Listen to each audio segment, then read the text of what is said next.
Hi guys and gals, this is Dennis Brown again, and we're going to take a look today at the Mitchell, we got to look inside of it, D120S. I just got this the other day.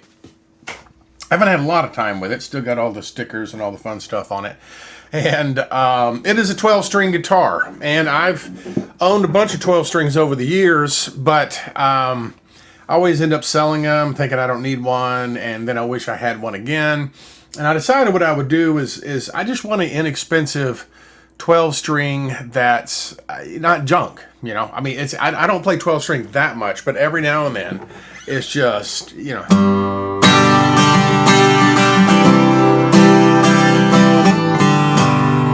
Every now and then it's just hard to beat a good old-fashioned 12-string. And these are normally $350, so it's definitely inexpensive. I caught it on sale and made them do some price matching and all that. So I thought what I'd do is give you just kind of a quick overview and review of the guitar, starting from the top down. Those are the tuners. Tuners are good. I wouldn't call them great, but they're pretty smooth and they tune well, and they're not junk. It is a Mitchell brand. Mitchell is Guitar Center's house brand, and I know that Musician's Friend also sells Mitchell stuff, which they're owned by the same holding company, and that's kind of why. I've owned a Mitchell HD 400 in the past, and that's a Super Strat HSH with a Floyd Rose, and that's why I ended up selling it. Was actually the Floyd Rose. I just could not get used to a Floyd Rose again. But I liked the guitar. I was very impressed with the quality given the price point and everything else. And so it left a good taste in my mouth for the Mitchell brand. And Mitchell is actually better known for their acoustics than they are for their electrics. So I said, you know, it's probably a safe bet. I'll buy blind and have it shipped here.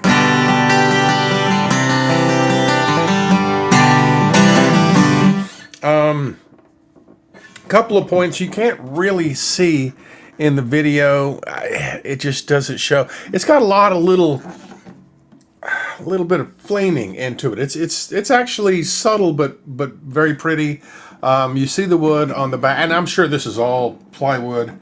I'm sure it's not a solid top. It may be it is a solid spruce top, I'll be darned. The rest of it's going to be laminated, of course. That's pretty normal. But it's a pretty good looking guitar. No cutaway, which on a 12 string I could care less. I don't, you know, I'm not up in here on a 12 string. I'm pretty much, you know, down the neck, a lot of cowboy chords, and maybe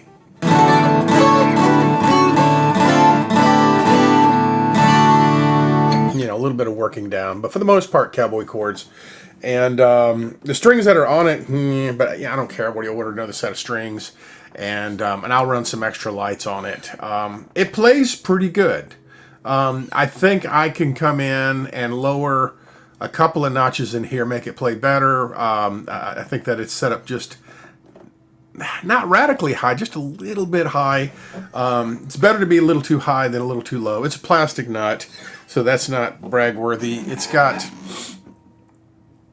EQ system and tuner and all of that built into it, which is kind of nice to have a tuner built into a 12-string because it's a nightmare to one without it. But what I'm going to do is I've got some samples I'm going to throw. At first, what we're doing is I've got my V250, which is an MXL mic that I use for voice. And the first samples are going to be just me strumming and playing with the mic, and it's literally right here. I mean, it's the camera is just barely missing the mic. That's how close I keep it.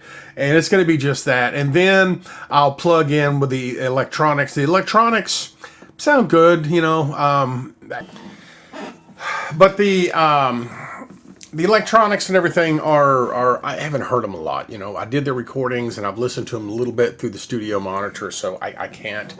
You're going to hear it better than I can just because of, you know, where you're sitting, and you can stop and start and play. And I hadn't even assembled the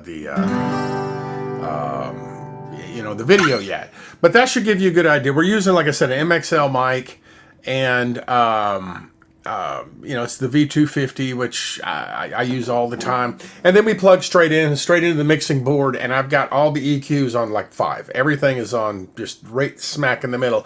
So if it doesn't sound quite bright enough, or it sounds a little too bassy or whatever, realize everything's in the middle, so that's easily adjusted out.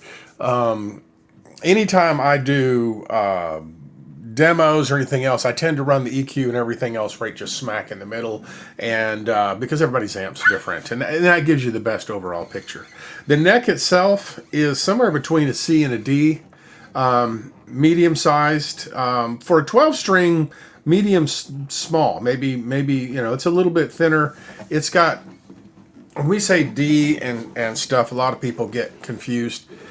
A true C-shaped neck is going to be just like that. A D-shaped means it's a little bit flatter here, and it comes out and then goes back. Okay, like the letter D. Like that's the part, and then, you know, it's a letter D. So it's a little bit D-ish. It's got a little bit of extra beef here. Pretty comfortable. Either way, it's pretty comfortable. Fits in a standard Dreadnought case. It's a 25.5-inch scale, which would not be my first choice. I would 25-inch or a little shorter would be my first choice. It's a little harder to.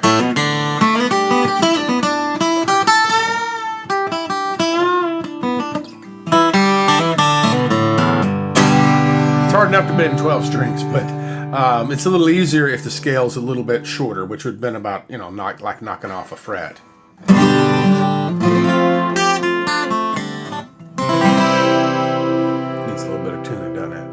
But so let's do it. Let's listen to some sound samples, and like I say, the short version is, yes, if you can catch it on sale, it's certainly worth the money. It's a punchy, powerful sounding. It's a very loud guitar. I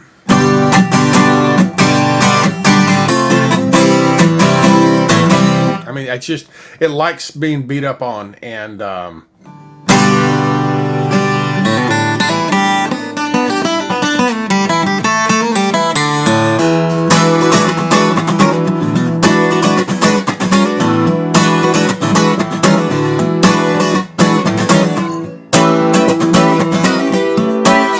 lot of guitars kind of barf when you start banging on them, and I'm a Telecaster guy, so I'm used to banging on them. But it handles it real well.